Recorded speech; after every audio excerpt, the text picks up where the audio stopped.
B'siyata D'Shmai, we're going to learn Shabbos Daf Tzadik Ches, and we're going to start 3 lines from the top of the Omid. Says the Gemara, Omar of Shmuel bar Yehuda, Omar of Abba, Omar of Huna, Omar Rav. It was said in the name of Rav, Hamavir Daled Amis B'Reshus Harabim Mekure. If somebody transfers an object within Reshus Harabim 4 Amos, but not a regular Reshus Harabim, a Reshus Harabim that has a roofing over it, Potor, he's going to be Potor. Because as we know, the melachos of Shabbos which are also in Torah are learnt out from those that were done in the Mishkan, and in the Mishkan there was carrying in Reshus Harabim, as we've already seen, but the Reshus Harabim in the Mishkan was not covered, it was open to the air, and therefore somebody who carries in Reshus Harabim which is covered is not similar to what they did in the Mishkan, and therefore will be potur. Asks the Gemara, it seems not to be the case. It seems that even in the carrying that was done with the Mishkan, they would carry in Reshus Harabim that was mechusa, it was covered. The wagons, the carriages that were used to carry the beams of the Mishkan, the mekuros havyon, the wagons themselves, they were obviously covered over. We'll soon see why.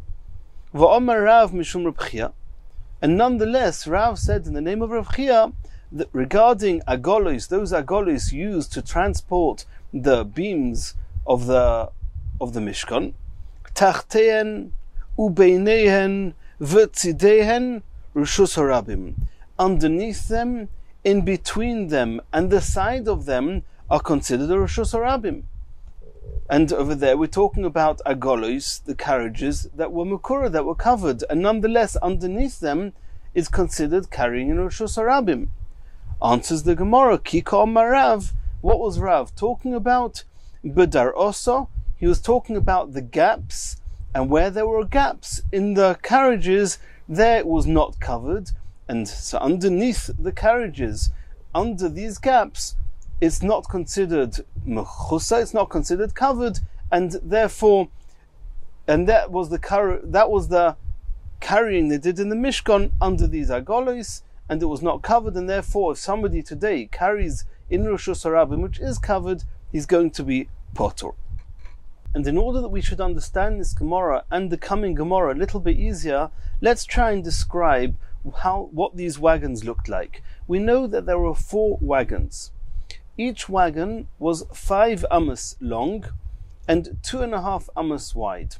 Protruding beyond the 2.5 amos of the width of these wagons, there were wheels that were 1.25 amos wide on each side. 2 wheels on each side, which means that now the entire width, including the wheels area, was 5 amos wide. The beams of the Mishkan, they were 10 amos tall. So when they would lie these beams across the wagons, across the width of the wagons, then the middle 5 amos of the beams would be on top of the wagon.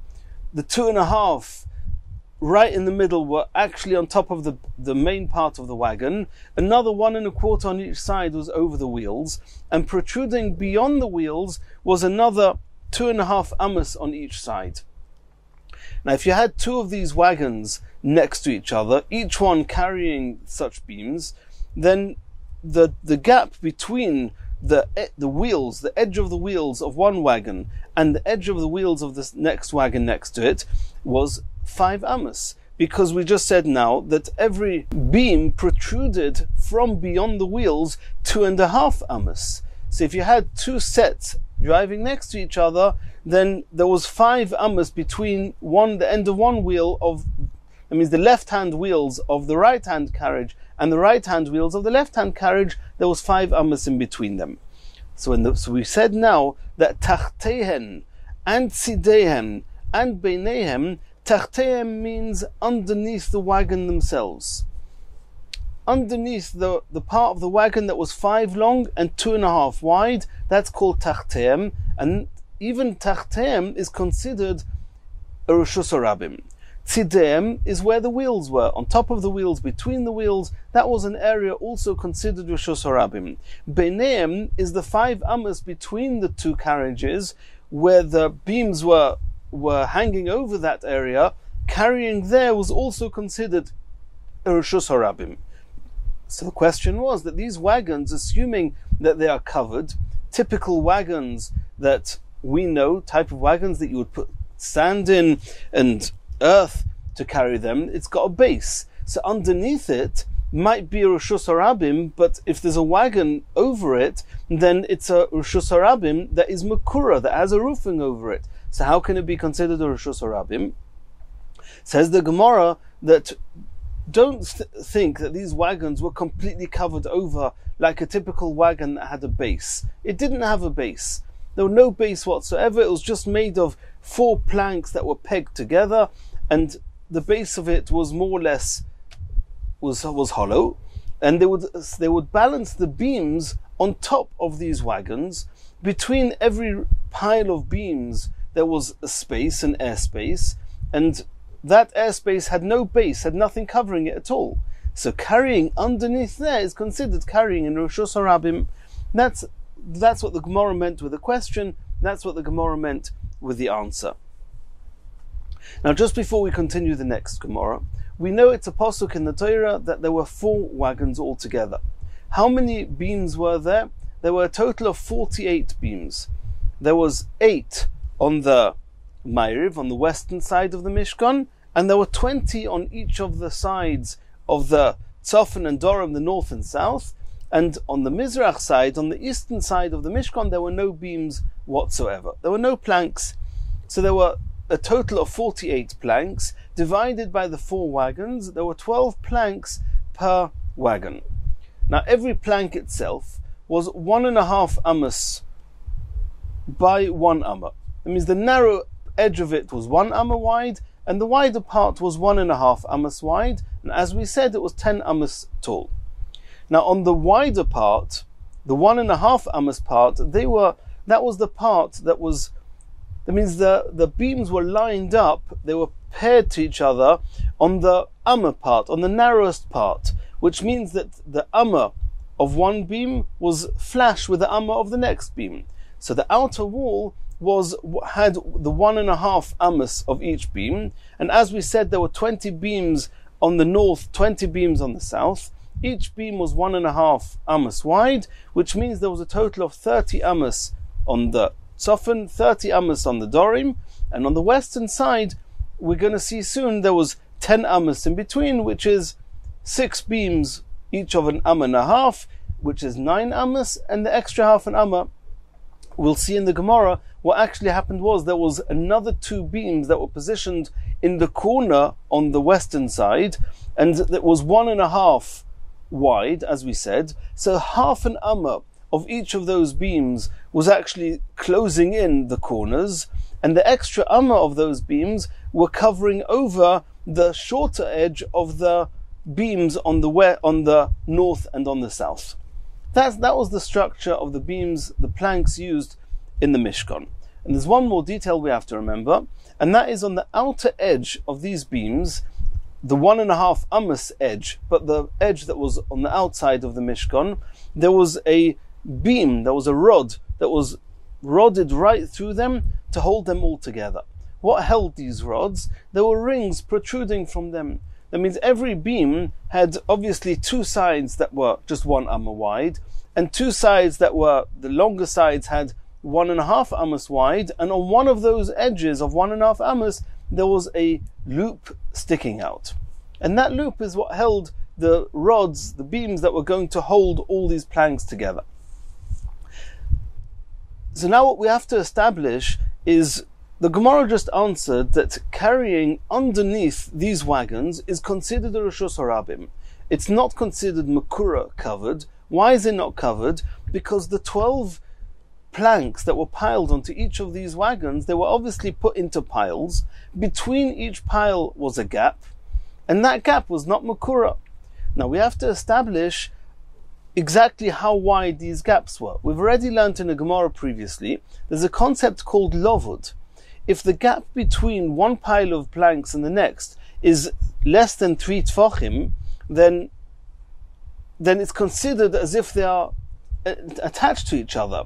And then even though technically speaking, they are not makura, we consider them as if they are covered, and then the Gemara's answer is going to fall away.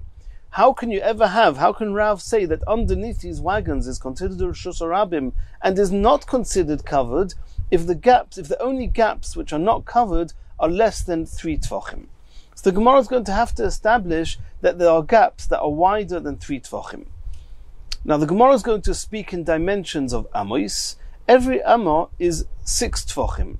So if you have a gap of half an amma, then it's not lovud, then it's called an open gap, it's considered an open gap, and it's considered not makura. If, however, the gaps are going to be less than half an amma, then it's lovud, it's not considered as if it's open, it's considered closed, it's considered makura. Let's see this all inside the Gemara. Says the Gemara,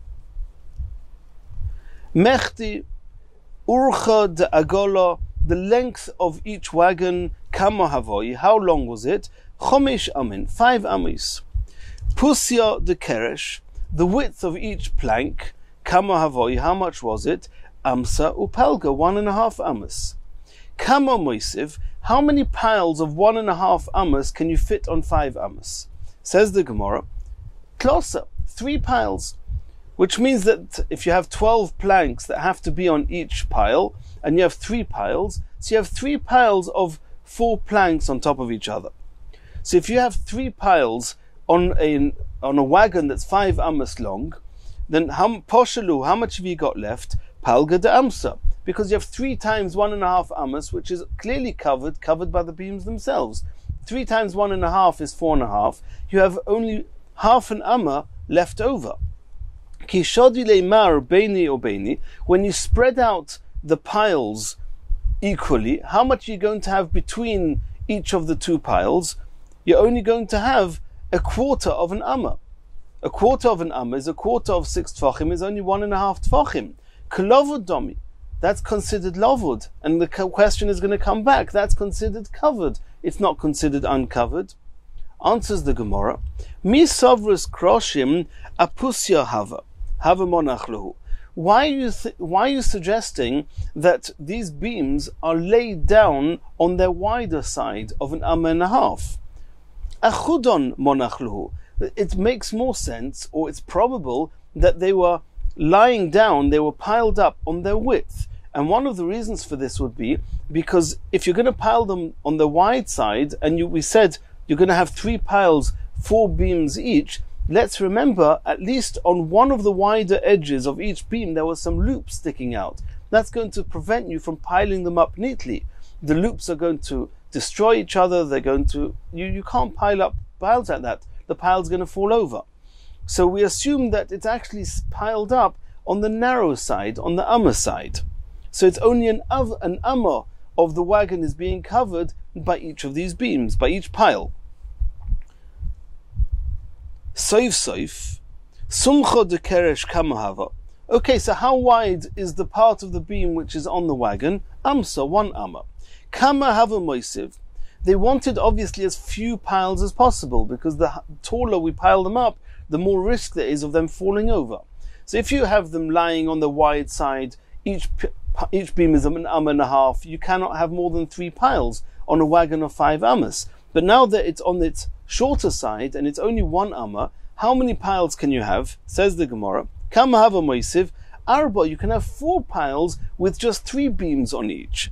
So if you have 4 times 1 amma, pashaluhu amsa, so you have 1 amma in total of airspace in between these piles. Kishadila mar beini ubeine. If you take this amma of 6 tefachim and you split it up equally between the 4 piles, then you're only going to have 1/3 of an amma, which is 2 tefachim between each pile. And again, kolovud domi, you haven't gained anything. It's still less than 3 tefachim, and therefore it's going to be considered as if it's makura, as if it's covered.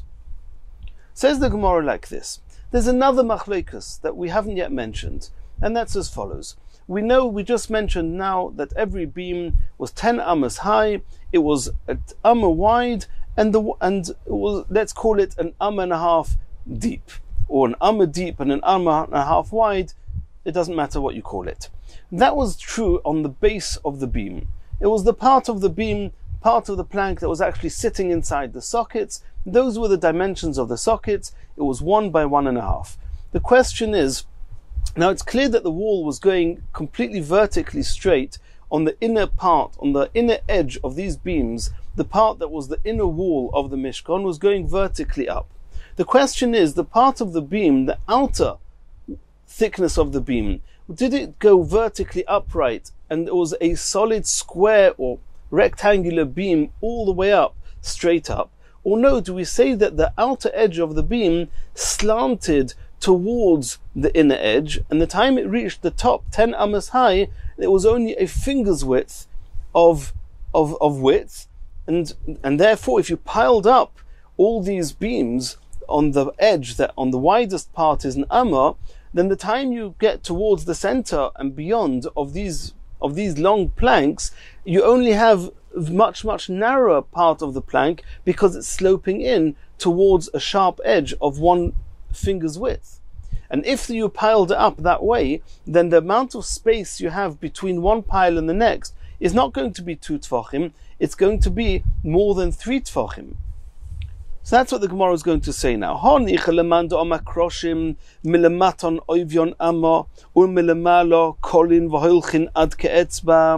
According to the opinion that says, and this is actually the opinion we're going to see as Rabbi Yehuda, who says that the beams at the bottom are an amma wide, but at the top they narrow down to just 1 finger's width. Shapir, then it's very good. When they're piled up on this wagon, you have a very, at least on one side of the wagon, you have a very large space in between one pile and the next. Elo lemanda oma, but according to Rabbi Nechemia, we're going to see soon, that says, Kashem shemilematan oivyon amma, kach milemayla ovyon amma, that in the same way as the lower part of the beam, this plank was 1 amma wide, it was an amma wide all the way to the top. What are you going to say? If you have these planks piled up, lying on their width, you still only have 2 tfachim between one pile and the next. And therefore it's lovud, it's considered makura, and the question comes back, how can you consider underneath these planks, how can you consider them erushus harabim? Omer Rav Kana is going to answer, Ba'atbi, that we're talking about that that the piles are not equally spread out with 2 tfachim in between each. There's a risk of doing that since there's the whole pile and there's going to be 3 beams on top of each other. Each beam is going to be 1.5 wide, which is 4.5 amas, which is very high, and is only standing on 1 amma. That they might topple over. So what they did was, it was piled up as if they were 2 piles clipped together. So with 2 piles of beams completely flush with each other, of two piles of 3 beams each. Obviously the loops were on the outer side of these 2 piles, and they were next to each other. That means on one end of the wagon there were 2 piles, and they would hold each other. 2 piles that are standing flush with each other have more strength than just a single pile of half that width. And then there was this gap, and then there was another 2 piles at the other end. So if you have 2 piles of 1 amma, you have 2 ammas on one side, 2 ammas on the other side, you have a whole amma in between. That's much more than lovud. You don't say lovud there, and therefore it's considered a reshus harabim, which is not covered. Says the Gemara, okay, we understand how you piled them up, that the gap between the piles should be more than lovud. However, do we not assume that the wagons themselves had a base? So even the gap between the beams, it still meant that the area underneath the wagon was covered over with the base of the wagon. These piles that you're suggesting they were piled up, 2 piles clipped together of 2 next to each other, agabo de agolo. It was piled up on top of the wagon. Agola gufe makura havoi. Even if you don't consider the beams themselves as being the cover, but the wagon itself is the cover. Omar Shmuel says, as we explained before, B'yasedos, this was a type of wagon that was hollow at the bottom. It was just made of woods, a frame of wood that were pegged together with a few slats possibly in between them, but the majority of the base of the wagon was not covered. It did not have a base, and therefore providing that the piles of wood were piled up on two piles next to each other, you had a whole amma in between. That amma in between was more than lovud, it's 6 tfachim, and therefore it's considered, the area underneath it is not considered makura, it's considered a reshus harabim. Continues the Gemara. Tonu Rabbanon, kroshim milamaton oivyon amma milamailon kolin v'holchin ad ke'etzba. This is the machlokas we mentioned before. The opinion of Rabbi Yehuda is that the width of the beams at the bottom, the planks, were 1 amma. But the time they reached the top, they narrowed and sloped to the width of a finger's width. Shneimar, as it says in the pasuk, v'hiyu soyamim milamato, v'yachtov hiyu samim al roishay. They were tamim al roishay. The top of the beams, they were considered tamin. And later on it says in another pasuk, it's actually in Sefer Yeshua, the pasuk says tamu nichrosu, and over there the tamu means that it came to a point. So too we assume that the word tamu with these planks means that at the top of the planks it came to a fine point. Divi Rabbi Yehuda, that's the opinion of Rabbi Yehuda. Rabbi Nechemya says no. He says kashem shemilematon oivyon amma, in the same way as the base of these planks were an amma wide, kach milemailon oivyon amma, they remained identical all the whole height of the beam, the whole 10 ammas. Shenemer, as it says in that first pasuk, yachtov, it says that the beams, they were all similar, and similar means that their widths did not change along the length of these beams. Asks the Gemara of Ochsiv Tamim. It's true that you, Reb Nechemya, are learning out from Yachtov that the width did not change. What are you doing with the word tamim? That tamim seems to be that they come to a point. Says the Gemara, no. Hahu delaisu shleimim v'loilaisu degirsa. Or denisra. Deloilaisu denisra. Which means, tamim means they have to be whole, which means that each plank has to be a solid piece of timber, not made of a number of pieces of wood that are attached together. Every plank of the 48 planks have to be one solid piece of wood.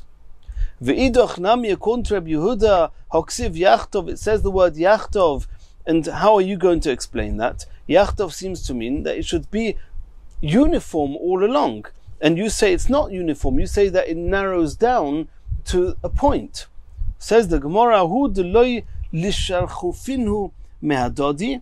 That is just to tell us that when you're actually aligning the beams, making the walls of the Mishkan, they should not be out of alignment. They should be completely flush with each other, that the wall should be completely smooth from inside.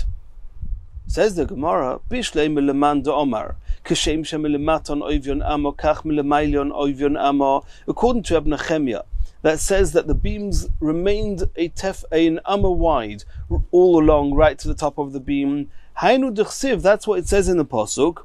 Uleyarchasei hamishkon yama, on the western side of the Mishkan, ta'aseh shisha kroshim, you should put 6 kroshim in the center of the western side of the wall. And then the longer edge of each of these is 1.5 ammas, so now you have altogether 9 ammas. But we know that the inside of the Mishkan was 10 ammas wide, so adjacent to that western wall, you added another plank on each side. Ushnei kroshim ta'aseh lemiktois, you should add another 2 planks, 1 on each corner, which are again 1.5 ammas wide. Da'asi pusya dehani, and the width of those beams, that means that with the 2 beams in the corner, only half of each of them are actually seen on the inside of the Mishkan, because the inside of the Mishkan was only 10 ammas wide. So you could see in the center, you could see 6 beams, each of 1.5 ammas wide, and you could see a half an amma of those 2 beams. What was with the rest of those 2 beams? They were covering over the width, the amma width of the walls on the north and the south, the longer walls on each side. The extra width of those 2 beams would cover over and fill up the thickness of the walls on the tzaf and on the dorim, on the north and on the south. So that's all very good, assuming that the beams are all straight, that you've got a wall on the north and the south, and the width of that wall the depth of that wall is 1 amma. You have the beam on the western wall, 1 on each corner, which is 1.5 ammas. So the extra amma on each corner is covering over the amma of the north and the southern wall. So that works out very well. According to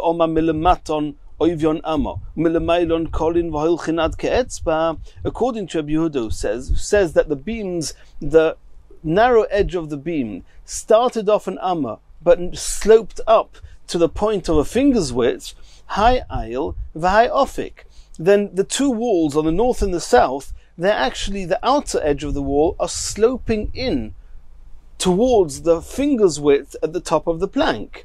So if you're going to have now on the western wall a beam on each side which is standing straight, it's supposed to cover over the width of the wall on the north and the south, but the wall on the north and the south is actually sloping in towards the inside, so you're going to have a protrusion of almost an amma of each of on the edge of the two corner beams on the west. They're going to be protruding, the upper edge, the upper part of the beam is going to be protruding beyond the slope, the inward slope of the north and southern wall. And that's not going to look right. High aisle, v'high nofik. The walls on the north and the south are sloping inwards, and the last amma of the 1.5 ammas of the corner beams of the western wall are going to be protruding beyond them. Says the Gemara, the Shafi lehu kiturin. In the same way as a mountain slopes also on the north and the south, also on the east and the west, so those corner beams, not only were they sloping from being an amma wide at its base to being a finger's width at the top, but also in just those two corner beams, they sloped in from being 1.5 ammas wide at its base, it sloped up to conform with the walls of the north and the south that were sloping inwards. Continues the Gemara. There was a third rod, besides the two rods that were held by the loops on the outside of the beams, there was a third one that was actually rodded through the center of the beams. The 1 amma wide beam, in the center of it, there was a hole, and they would rod through it this briach hatichoin, this middle rod, and it was Tana, we learned that it was benes hayomei, it was a miracle. Because after they had the three walls standing up, in order that they shouldn't fall apart from each other, this briach hatichoin would actually snake its way around like a U shape. It would go right through the, let's call it the tzofin, the northern wall. It would turn the corner and go through the beams on the western side, turn the corner again like a U, and snake right through the southern wall. And that was a miracle. There's no way of doing that naturally. Continues the Gemara. And now the Gemara is going to discuss the coverings of the Mishkan. The lowest covering, which was the one that was made as an ornament, it should just look nice inside the Mishkan, was the one that was closest to the airspace of the Mishkan. Above it, there was another covering that was not made of threaded material, it was made of the hair of goat skin. And now let's remember, the inside area, the airspace of this Mishkan was 30 ammas long, 10 ammas wide. There's no discussion about that. But we have the width of the beams themselves that have to be considered. According to Rabbi Yehuda, that the walls sloped up to a finger's breadth, which is very, very little, then it's totally negligible. The width of the beam, the top edge of the beam, is so little that when you would drape a cover over it, it would not really taking up any space. However, according to Rabbi Nehemiah, the walls, they were an amma wide even at the top. So when you covered over the Mishkan, not only you had 10 ammas wide, it was actually 12 ammas wide, because you had the beams, the top of the beams on each side. And so too with the length. According to Rabbi Yehuda, the length was all of 30 ammas. According to Reb Nehemiah, it's 31 ammas, because the western wall at the back was an amma wide. That's one detail we have to remember. We also have to know that we've mentioned that the beams themselves, the planks, were 10 ammas high. the lowest amma was actually cut out, and we'll soon see how it was cut, but two protruding hands, it was cut out that it was, they would cut the center of it and leaving over a protrusion of an amma on each side, and then they would cut round that protrusion a quarter of an amma all the way around. So what was left was that the 10th amma, the lowest amma of this beam, was actually 2 feet, 2 hands sticking down. Each hand was a quarter of an amma by an amma, and that was centered in the middle of the beam. It was a quarter of an amma by half an amma, a quarter of an amma by half an amma, and there were 2 such protrusions, and they were within this beam. That was the outermost part of the beam was an amma by an amma and a half, and you had 2 little protrusions, an amma high, and the sockets would be based there, and the beams would be placed inside the sockets, and the hole in the socket would be exactly half an amma by a quarter of an amma, 2 of those per plank that would be holding the beams. So when you looked at the beams from the outside, you actually saw 9 amma of the beam itself, of the board, and you saw the last amma was actually what you saw was the socket into which the foot of the planks, the boards, would sit. Let's see now the Gemara. Says the Gemara, the lowest, we're going to start with discussing the lowest of the covers of the Mishkan. Ve'es ha-Mishkan, this cover was called the Mishkan. Ta'aseh, you should do it, eser yuriyos, with 10 panels. Oirech ha-yuriyah ha'achas, the length of each one of these 10 panels was shmoino ve'esrim ba'ama, was 28 amos. How many of them were there? There were, as we just said, now there were 10 of them. How wide was each one? Each one was 4 amos wide. And what they did was they actually took 5 of these panels that were 28 high, 28 long, 4 wide. They sewed them together. And then they did the same with another 5, 28 by 4, they sewed them together. And then you had now these 2 pieces of 28 by 20, and then they joined them by means of loops and hooks, and then it was a single long yuriyah, was a single long curtain or covering that was the width of 40 amos wide, because it was 10 panels, each 4 wide, that were adjacent to each other, and it was 28 amos wide, because that was the length of each of these panels. Says the Gemara, Shadi urchei lepusye de Mishkan. The length of each of these panels, which is the 28 amos, that was spread across the width of the Mishkan, which makes sense because it was 28 by 40. The 28 is the length of each little panel, but it's the width of the whole thing. So you've got now the 28 spread over the width of the Mishkan, starting on the Mizrach side, and we're now going to unroll it right to the back of the Mishkan and over the sides. Let's work it out. Shadi urchei lepusya de Mishkan. The length of each panel, the 28 amos, was placed on the width of the Mishkan. Kama havya esrin utmani. It was 28 amos wide. Dal eser leigra. There was 10 amos, which was the roof, that was the airspace inside the Mishkan. Pasha lehu tes lahai gisa, but tes lahai gisa. What you have left on the width, we're talking now about the width of the Mishkan. The width of the Mishkan, which has this 28 amos wide yuriyah, this panel stretched over it. You have 10 amos in the center, which is over the airspace, altogether 28, leaving 18, half on one side, half on the other side. You have 9 draped over. And we've totally disregarded the width of the wall itself. And we're soon going to see that's going to be true according to Rabbi Yehuda, that there is no width. The beams themselves come to a point. Rabbi Yehuda. That's according to Rabbi Yehuda. Megala amod adonim. So what we're left is 9 hanging down on each side. That covers the entire keresh. The odoin, the socket, which is the last amma, that's revealed, that you can see. Reb Nechemya. According to Reb Nechemya, where the top of the Mishkan was 10 amos, but you have to add on an extra amma on each side for the width of the walls, for the northern and southern wall.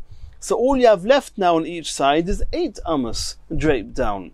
8 amos means megalia amma de kroshim. Not only is the last amma where the sockets are revealed, but the next amma up, which is the lowest amma where you see the plank itself, the board itself is also revealed.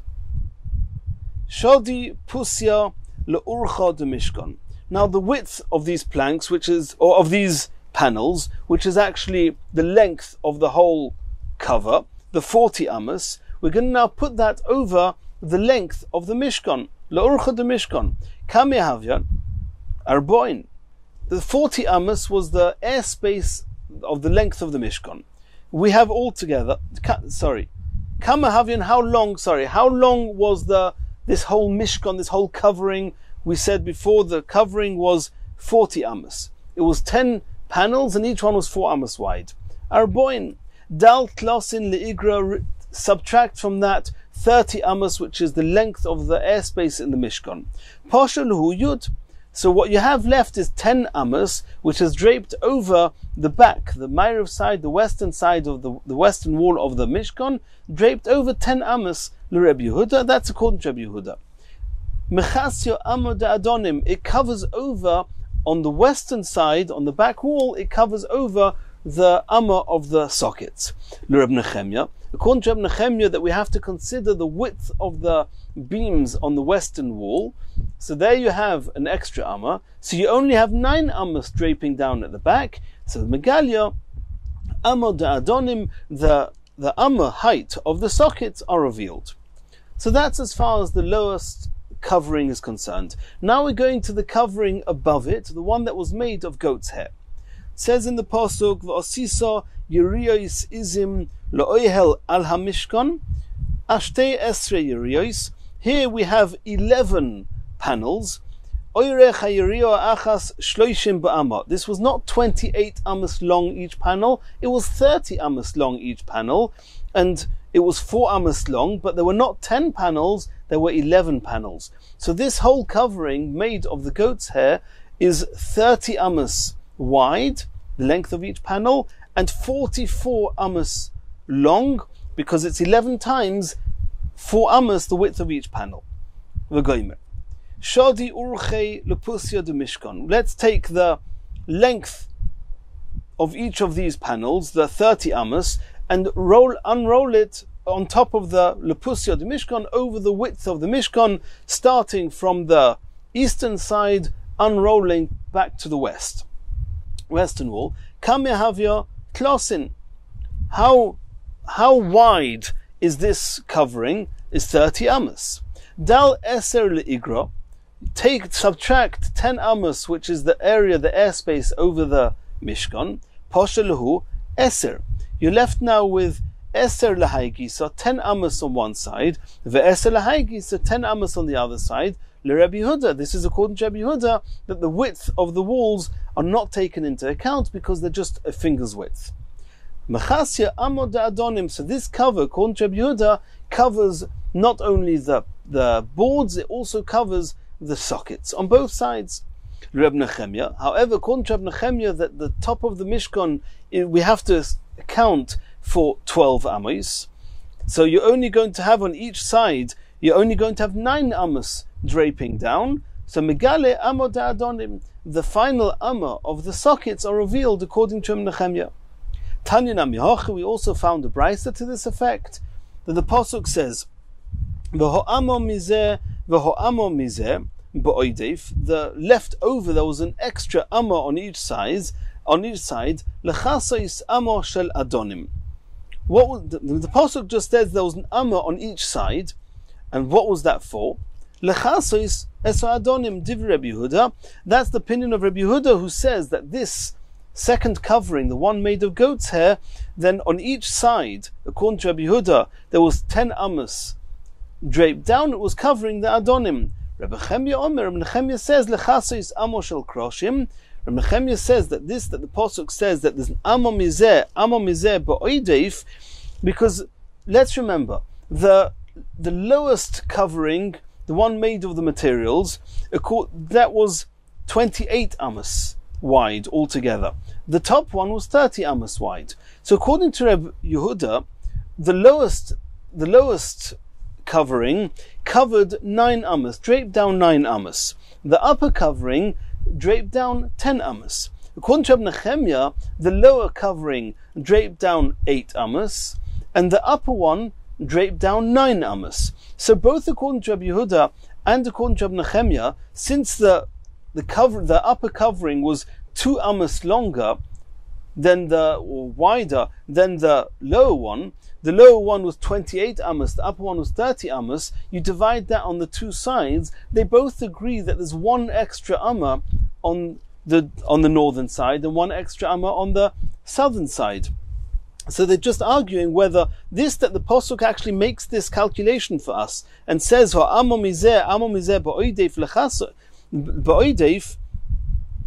the question is, what is it covering? Is the upper covering, the goats, the one made of goat's hair, is it covering the 10th amma, which is the socket, or is it just covering the 9th amma, which is the end of what we see of the kroshim? And that's the machlokes Reb Yehuda and Reb Nechemia, as we've explained. So Reb Yehuda says, lechasos amo shel adonim divrei Reb Yehuda. Reb Nechemia says that the amma on each side, lechasos amo shel kroshim. We saw before that the lower covering, according to Reb Nechemia, only draped down 8 amos. So you saw not only the last amma of the socket, you also saw the lowest amma of the revealed part of the boards, so, and the upper one covered that amma of the boards, and you could just see the sockets. Now let's go to the length of the upper covering, the one made of goat skin. Shadi pusya le'urchei de mishkan. Let's take now the width. That means let's take the length of this whole covering, which is the 11 widths. 11 times 4 amos is now 44 amos. And let's spread that over the Mishkan. Let's see how far back that gets.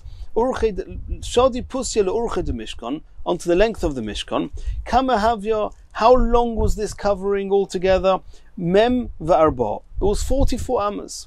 Dal klasin le'igra, 30 of it we know was the airspace, the length of the Mishkan. Pasha lehu arbasri. You're left now with 14 amos. Dal trei lekaflo.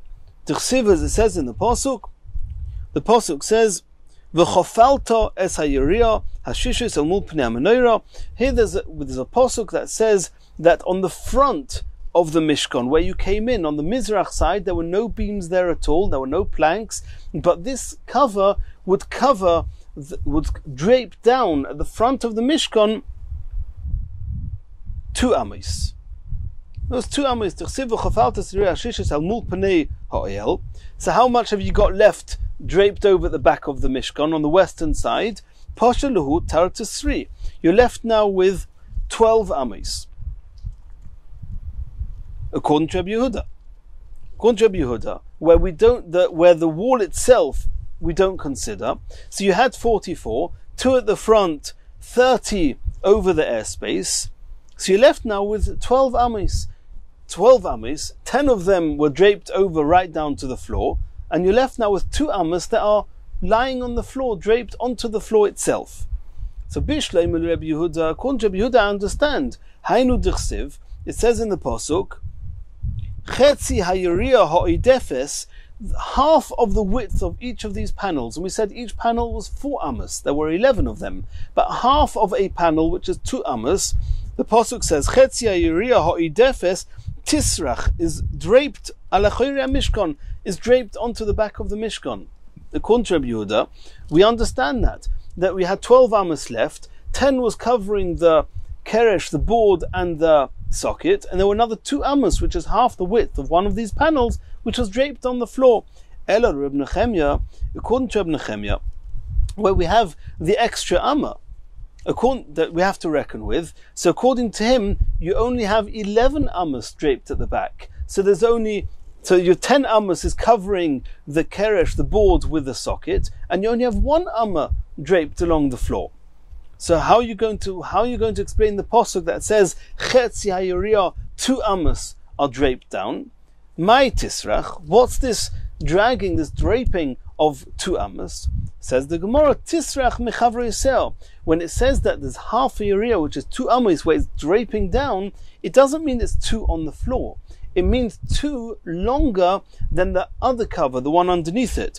And we saw before, according to Reb Nechemia, where the lower covering, which was 40 amos, and we said according to him, you had 30 amos for the width of the Mishkan, 1 amma for the wall, and you left them with 9 amos draping down, as we saw in the Gemara before. So the lower covering, according to Reb Nechemia, was going down the back of the west wall only 9 amos. Now the upper one, according to Reb Nechemia, we just explained now, is going down 11 amos.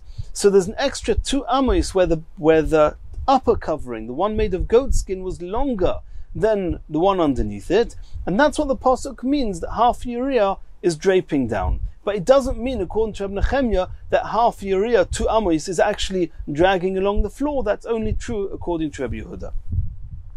Continues the Gemara, Tana de Rabbi Shmuel, Lam lema mishkan doime. What's the mishkan compared to? Says the Gemara, Leisha mahaleches b'shuk, v'shipuleo mahalchen achareo. Like a typical modest woman is going in the marketplace, where her cloak is dragging behind her and she's entirely covered.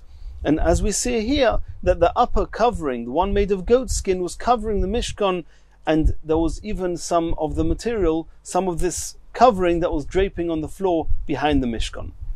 Continues the Gemara, Tanu Rabbanon, Charutzim hoyu kroshim. These kroshim, these boards, as we said before, there was a charitz, there was a cut at the bottom of it. In order to make the 2 feet, they would cut into the center of it, and there would be a width of a half an amma width that they would cut away completely. That means on the length, the 1.5 ammas, the middle half an amma would be totally cut away up to the height of an amma.